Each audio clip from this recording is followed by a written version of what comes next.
আচ্ছা, সবাই শুনতে পাচ্ছ? দেখো, হুম আজকে হুম। আজকে তোমাদের আহ, মূলত লেকচার ডেমনস্ট্রেশনের ক্লাস, তাই তো? তো তার আগে দু এক কথা তোমাদের যেটা বলার, তোমরা সবাই জানো যে ইতিমধ্যে বিভিন্ন জায়গায় আমরা লক্ষ্য করতে পারছি, একটা জিনিস বলার চেষ্টা করা হচ্ছে যে রিক্রুটমেন্টটা 31শে আগস্টের মধ্যে কমপ্লিট করে দেওয়া হবে, তাই না? তো সেই মতো নাকি পরিকল্পনা চলছে বা সেই মতন প্রস্তুতি চলছে। তো এটা তোমাদের অনেকেই এই জিনিসগুলো বিভিন্ন জায়গায় দেখতে পাচ্ছ। আমরা পিভিআর এর জন্য আর একটা নোটিশ দেখতে পেয়েছি, তোমাদের গ্রুপেও পাঠিয়েছিলাম। যে বিষয়টা নিয়ে মানে ভাবনা চিন্তার কারণ সেটা হচ্ছে কি তোমার ওই ওবিসির 7% না 17%, অনেকে আবার তোমরা জানো ক্যালকুলেশন শুরু করে দিয়েছে যে 7% ধরে করলে জেনারেল কতটা উপকার হবে বা ওবিসি কারা কারা বাদ চলে যাবে, তাই না? তবে এই জিনিসগুলো মানে যেটা আমার বলার সেটা হচ্ছে কি দেখো, আহ, সবটা যে সত্যি বা সবটা যে ঠিক সেটা আমি এক বাক্যে বলতে পারবো না। তার কারণ হচ্ছে কি দেখো, আহ, মূলত তোমরা জানো এটা ডিসিশন এখনো পেন্ডিং। এটা কতটা কার্যকর হবে বা কতটা এটা ঠিক হবে সেটা ডিপেন্ড করছে আহ, দুটোর উপরে। একটা হচ্ছে তোমার রাজ্য সরকারের এসএসসি দপ্তরের উপরে, তার পাশাপাশি আর একটা ডিপেন্ড করছে আমাদের মহামান্য হাইকোর্টের উপরে, তাই না? তো যারা যারা এই বিষয়গুলো মানে ছড়াচ্ছে বা যারা যারা এই বাতাবরণগুলো তৈরি করছে, আমি সবাইকেই বলবো যে তোমরা এই জিনিসগুলোতে পুরোপুরি 100% তোমরা বিশ্বাস করো না, ঠিক আছে? কারণ যতদিন না পর্যন্ত অফিসিয়ালি জিনিসগুলো আমাদের সামনে আসবে ততদিন কিন্তু আমরা এই জিনিসগুলোকে সঠিকভাবে মেনে নিতে পারবো না। ওকে? তবে হ্যাঁ, এটা ঠিক তোমাদের আগেও বলেছিলাম, আজকেও বলবো যে রিক্রুটমেন্ট প্রসেস এটা কিন্তু আমাদের কমপ্লিট মানে করতেই হবে যেন তেন প্রকারে। তার কারণ তোমরা জানো যে আহ, এমনি স্কুলের যে শিক্ষকের রেশিও খুব বাজে পরিস্থিতিতে রয়েছে। আর দ্বিতীয় কথা হচ্ছে কি, যেহেতু 2016 সালের শিক্ষকরা এর মধ্যে ঢুকে রয়েছে, তাই না? এবার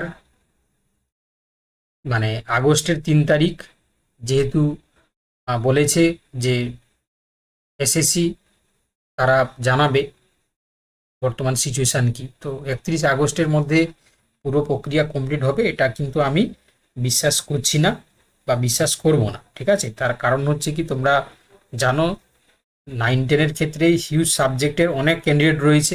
তো তাদের ভেরিফিকেশান করানো বা তাদের ইন্টারভিউ করানো, তাদের কাউন্সিলিং করানো, তাদের পিভিআর করানো, তারপরে তাদের জয়েনিং করানো এত সোজা নয়, তাই না?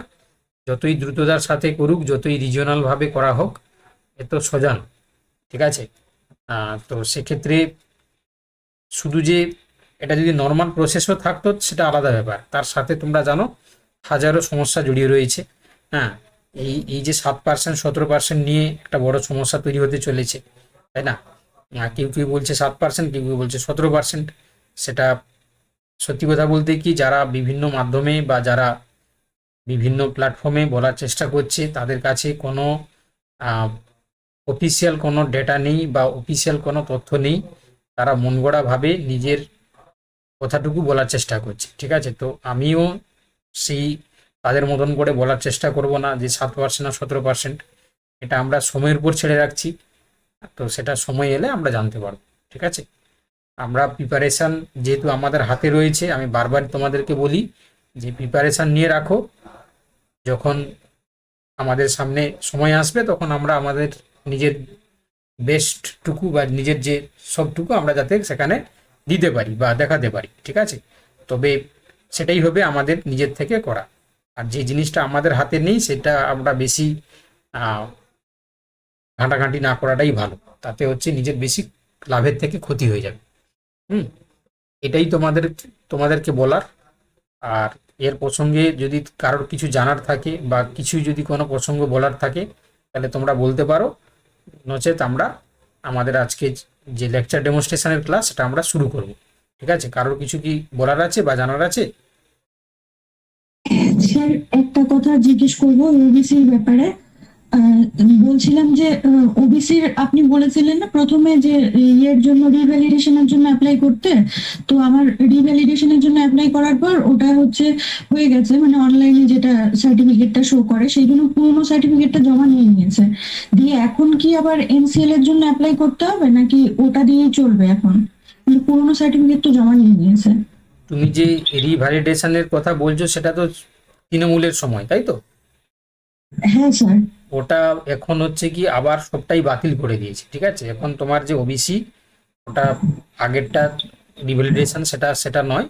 এখন প্রত্যেকটা ব্লক লেভেলে, ঠিক আছে, হ্যাঁ। নোটিশ দিয়েছে যারা 2011 সালের পরে যারা তোমরা ওবিসি সার্টিফিকেট ছিলে, বা শুধু ওবিসির ক্ষেত্রেও নয়, এসসি এসটির ক্ষেত্রেও আবার গিয়ে ওই বিডিও অফিসে গিয়ে তোমাকে মানে আবার রিভ্যালিডেট করতে হবে, মানে আবার তোমাকে সেখানে ভেরিফাই করে ওরা দেখবে যে তোমার ঠিক আছে কিনা। তো তার জন্য তোমার প্রসেসটা কি, মিউট করে দাও, আমি বলে দিচ্ছি, শুনে আচ্ছা স্যার, মানে আমারটা হচ্ছে 2009 এর তোলা সার্টিফিকেট। তাহলে তোমার কিছু করতে হবে না, তোমার যেটা আছে। তাহলে এখন যে পুরোনোটা নিয়ে নিয়েছে? ও আচ্ছা, পুরোনোটা যে নিয়ে নিয়েছে তো, হ্যাঁ হ্যাঁ। ও ওটা ওটা তুমি কি তোমার এসডিও অফিসে যোগাযোগ করলে ওটা ফেরত যদি পেতে পারো তাহলে দেখো। আচ্ছা আচ্ছা, মানে ওটা দেবে কি, মানে নাকি এরকম প্রসিডিওর আছে জানেন আপনি? অবভিয়াসলি দেওয়া উচিত, অবভিয়াসলি দেওয়া আচ্ছা উচিত। তবে তারা যে গুদাম ঘরে রেখেছে তোমাকে মনে হয় বলবে নিজেকে খুঁজে বের করে নিতে। ঠিক আছে, আচ্ছা, মানে রিসেন্টলি করেছি, ওই যে যেটা আপনি বললেন যখন তখনই করেছি। তাহলে তোমার ডিসেম্বরে, আচ্ছা, ডিসেম্বরের 15 নাগাদ হয়েছে সেটা করা। অনেক দিন, রিসেন্ট মানে অনেক দিন হয়ে গেছে, ডিসেম্বর মানে অনেক দিন পেরিয়ে গেছে। তুমি এসডি এর সাথে যোগাযোগ করে ওটা তোমার যদি ফেরত আনা যায় তাহলে তার ব্যবস্থা করো। ঠিক আছে, হুম, ঠিক আছে স্যার, থ্যাংক ইউ। আচ্ছা। তো যাই হোক, আর আর আশা করি কারোর কিছু জানার বা কোয়ারি কিছু নেই। স্যার, হ্যাঁ, স্যার বলছিলাম যে আমার এসসি সার্টিফিকেটটা 2011-তেই করা হয়েছে। তো মাস্টার আমার কি, মাস্টার মাস্টার নাম কি? স্যার কি বলেন? কোন মাসে, মানে কোন মান্থে? 11/5/2011। তাহলে করতে হবে, তাহলে আবার ভেরিফিকেশন করাতে হবে। আচ্ছা আচ্ছা, ঠিক আছে। স্যার 2011-এর পর যাদের এসসি সার্টিফিকেট করা তাদের কি করতে হবে একটু বলে দেবেন? ওই এসডিও অফিসে গিয়ে কি দেখা করতে হবে?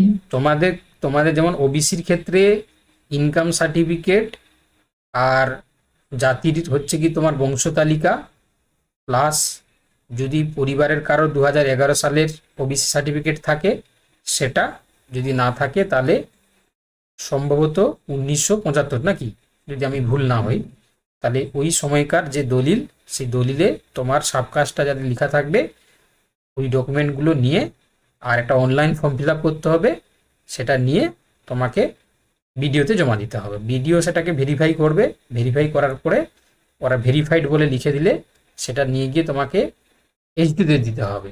এইচডিও দিলে তারা ভেরিফাই করার পরে তুমি যে অনলাইন অ্যাপ্লাই করেছিলে সেখানে তোমার সার্টিফিকেট বেরিয়ে আসবে। এটা হচ্ছে কি ওবিসির জন্য।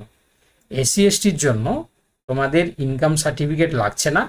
ঠিক আছে, শুধুমাত্র কি লাগবে না, তোমার পরিবারের যদি কেউ আগে থেকে এসসি সার্টিফিকেট কারোর রয়েছে 2011 সালের আগে, কিংবা তোমাদের এই যে বললাম কোনো প্রমাণ যে তোমার এসসি কাস্টে অন্তর্ভুক্ত তুমি, তার প্রমাণ, এই জিনিসগুলো গিয়ে জমা দিয়ে এলে বা দেখালে তারা ভেরিফাইড করে দেবে।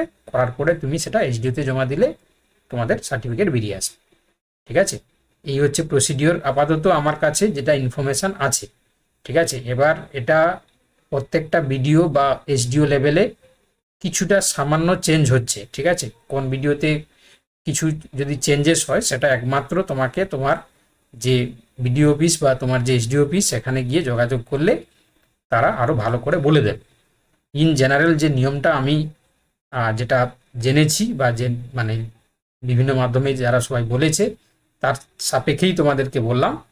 এবারে সবচেয়ে ভালো হয় নিকটবর্তী তোমার যে বিডিও অফিস রয়েছে সেখানে গেলে আরও বিস্তারিতভাবে বলে দেবে আর কি। ঠিক আছে, বুঝতে পেরেছো? স্যার হুম। স্যার বলছি যে এই ওবিসি রিভ্যালিডেশনটা বললেন, ওটা যেটা 66টা আছে তাদেরকেই তো, না সবাইকে? 77টা ছিল সবাইকে? না না, শুধু 66টা, যারা 66টার মধ্যে রয়েছে তারাই। বাকি 77টা যারা ছিল তাদেরকে অলরেডি বাদ দিয়ে দেওয়া হয়েছে। হুম। আর স্যার যেটা আজকে গ্রুপে পাঠিয়েছে আমি পিভিআর এর ব্যাপারে, ওটা ঠিক বুঝিনি, ওটা ক্লাসে বলছিলেন, বলবেন? মানে কেন বুঝতে পারোনি, কি সমস্যা বলো? ওটা কি ওবিসি দের জন্যই আবার ডেকেছে? না তো, নতুন নতুনদের যাদের হয়নি তাদের সেরকম যাদেরকে ডেকেছে। ও আচ্ছা, মানে নতুনদের ডেকেছে আবার একদম পিভিআর এ? একদম একদম একদম। মনে হচ্ছে হয়তো আগে ওদের হয়েছে, আবার হয়তো ডাকছে নাকি এরকম। না না না না না, নতুনদের ডেকেছে। আচ্ছা ঠিক আছে। স্যার বলছিলাম যে আমি এখানে বিডিও অফিসে যোগাযোগ করেছিলাম, হুম। তো ওখানে বলা হলো যে এখনো কোনো নোটিশ আসেনি, তোমরা এই যে এনসিএল নিয়ে কাজ চালাবে। আচ্ছা, এনসিএল আমি বার করেছি, তো এখন কি আর কিছু করতে হবে? বলছে এখনো কোনো নোটিফিকেশন বা সেভাবে রিভেরিফিকেশনের কোনো নোটিশ এখানে আসেনি। ওই যে বললাম, তো এটা বিভিন্ন হচ্ছে কি তোমার এসডিও বা বিভিন্ন বিডিও অফিসের ক্ষেত্রে বিভিন্নভাবে তারা কাজ করছে। তুমি এটা কবে করেছিলে? স্যার আমি এই 1 মাস আগে এনসিএলটা করেছি আগেই, কিন্তু এই রিসেন্টলি খবর নিয়েছিলাম, তখন বলছে এনসিএল করা থাকলেই হবে, আমাদের কাছে কোনো নোটিশ বা কিছু এখনো আসেনি। মানে বিডিও অফিসে আমি যোগাযোগ করছিলাম, এসটিও তে দেয়নি। না, তুমি এসডিও তে যোগাযোগ করো, সম্ভবত ওবিসি পোর্টালে নিউ হচ্ছে কি সার্টিফিকেটের জন্য অ্যাপ্লাই করা যাচ্ছে, ঠিক আছে? তো সেক্ষেত্রে আচ্ছা স্যার। সম্ভবত হচ্ছে কি তোমার এসডিও লেভেলে তুমি যোগাযোগ করো, তাহলে তারা বলে দিতে পারবে। আমি তাও তোমাদেরকে দেখিয়ে দেওয়ার চেষ্টা করছি।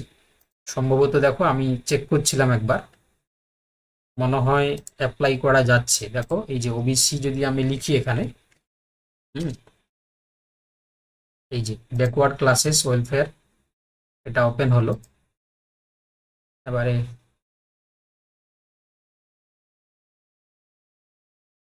এই দেখতে পাচ্ছ, ওবিসিতে গেলে for apply for fresh OBC বা স্টেট ওবিসি এনসিএল, এই যে অ্যাপ্লাই ফর সেন্ট্রাল ওবিসি, এই যে নিউ এডিট আর অ্যাপ্লাই চেক। আচ্ছা, এবার হচ্ছে কি তোমার চেক সার্টিফিকেট, এই যে অ্যাপ্লাই ফ্রেশ যেটা আছে না, এই যে অ্যাপ্লাই ফ্রেশে যদি ক্লিক করো তাহলে কিন্তু এখানে ফ্রেশ সার্টিফিকেটের জন্য আমরা করতে পারি অ্যাপ্লাই ফ্রেশ ওর স্লেশ দিয়ে দেখো স্টেট ওবিসি এনসিএল। তাহলে এখানে তোমার সার্টিফিকেটের যদি তোমার নাম্বার থাকে দিলে পুরো ডিটেলসটা চলে আসবে। করা যাচ্ছে, করা যাচ্ছে, অনেকেই করেছে অ্যাপ্লাই, তাই তো? যারা ক্লাস করছো তোমরা, আমাকে তো অনেকেই জানিয়েছিলে যে তোমরা অ্যাপ্লাই করেছো। তোমরা জানাও যারা আছো অলরেডি ওবিসি তোমরা অ্যাপ্লাই করেছো। স্যার স্টেট এনসিএলটা কি এখন লাগবে? কারণ ওয়েবসাইট থেকে তো কিছু বলেনি, মানে আমাদের শোনো, স্কুল সার্ভিস কমিশন থেকে তো কিছু বলেনি স্টেট এনসিএল লাগবে কিনা। এটা তো দেখো। প্রত্যেকটা পরীক্ষার জন্য আলাদা আলাদা হয় স্টেট এনসিএল এর ফরম্যাট। তো আমি জিজ্ঞাসা করছি যে এটা কি এখন লাগবে? একদম, দেখো যেটা তুমি বলছো আমি সেই প্রসঙ্গে বলছি। দেখো, আমি যে এই যে কথাগুলো বললাম এগুলো কিন্তু 2025-এর যে এসএলএসটিতে এটা যে লাগবে এই বিষয়ে কোনো সার্কুলেশন জারি হয়, ঠিক আছে? মানে এই যে নিউ তোমার এনসিএল বা তোমার হচ্ছে কি নিউ যে ফ্রেশ ওবিসি সার্টিফিকেট, এটা 2025-এ যে লাগু হবে বা 25-এর জন্য যে লাগবে, এটা কোনোভাবে নোটিশ বা সার্কুলেশন জারি হয়। তবে যেটা আমার পার্সোনালি যেটা আগে বলেছিলাম তোমাদেরকে, যে ইনকাম সার্টিফিকেটটা বার করে রাখতে, আর যদি এসডিও লেভেলে ওবিসির নতুন সার্টিফিকেটের জন্য কাজকর্ম শুরু হয়ে গিয়ে থাকে তাহলে আমি সাজেস্ট করবো তো তোমরা প্রসেসটা এগিয়ে রাখো, ঠিক আছে? আর বাকি তো তোমার কাছে তো সার্টিফিকেটের জেরক্স তো রয়েইছি, ওকে? এবারে কারোর যদি পসিবল হয় তাহলে এই প্রসেসগুলো করে রাখো, কারণ কখনো যদি চাইছে বলে দেয়, তাই না? কারণ যারা অলরেডি পিভিআর করছে, তাই না, তাদের সাথে আমি কথা বলে জানলাম যে নিউ সার্টিফিকেটের কথা বলছে না, 2025-এ যে সার্টিফিকেটটা যারা যেটা দেখিয়েছিল সেই সার্টিফিকেটেই কাজ হচ্ছে। তারা কিন্তু কোনো এনসিএল বা পুরনো সার্টিফিকেট, নতুন সার্টিফিকেটের কথা কিছু বলছে না, ঠিক আছে? যেটা সার্টিফিকেটটা অলরেডি ছিল সেই সার্টিফিকেটটা দেখেই পিভিআর হয়ে যাচ্ছে। তবে কখনো আবার যদি চেয়ে বসে, তাই না, যদি এই যে 7% আর 17%-এর ব্যাপারটা গল্পটা চলছে, যদি কোনো কারণে 7%টা লাগু হয়ে যায় তাহলে সেক্ষেত্রে চেয়ে বসতে পারে, কোনো কারণে তোমাকে বললো, তো সেই জন্য তোমাদেরকে বলছি যে নিকটতম যাদের যেখানে বিডিও বা এসডিও সেখানে যোগাযোগ করে তোমরা প্রসেসটাকে এগিয়ে রাখো, ঠিক আছে? যদি তোমার ভ্যালিড হয় তাহলে সেক্ষেত্রে তুমি বার করে রাখতে পারলে, তাই না? করে রাখাটা ভালো আর কি, আপডেট করে রাখাটা ভালো, এটাই আমি বলছি। কিন্তু এটা আমি তার সাথে বলছি যে 2025-এর জন্যই যে নতুন সার্টিফিকেটটা তোমাকে বার করতে হবে সেটা কিন্তু কোনো সার্কুলেশন বা কোনো নোটিশে বলা নেই। এবং যারা পিভিআর করছে তারাও আমাকে জানিয়েছে যে স্যার পুরোনোটাতেই কাজ হয়ে যাচ্ছে, ঠিক আছে, নতুনটার জন্য কোনো কিছু বলছে না। ক্লিয়ার? আশা করি সবাই বুঝতে পারলে। বোঝাতে পেরেছি তো? একবার জানাও তোমরা, ঠিক আছে? চলো তাহলে এবার আমরা শুরু করে দিচ্ছি আজকে আমাদের যেটা ডেমনস্ট্রেশন ছিল। তো এখানে রয়েছে কি না, দেবলীনা, শোভা মিশ্র, সুপ্রিয়া সিট, রিম্পি খাড়া, দেবলীনা ঘোষ, স্বাগতা হালদার, অর্ক শর্মা, শতদ্রুতা দাস, কাকলি মণ্ডল, মৌমিতা মাইতি, রয়েছে ঋতুপর্ণা দাস অধিকারী, রয়েছে পদ্মা ঘড়াই, শম্পা লায়েক, সুমন মাইতি। ঠিক আছে, আমি প্রথমে ডাকবো দেবলীনা ঘোষকে, রেডি থাকবে শোভা মিশ্র।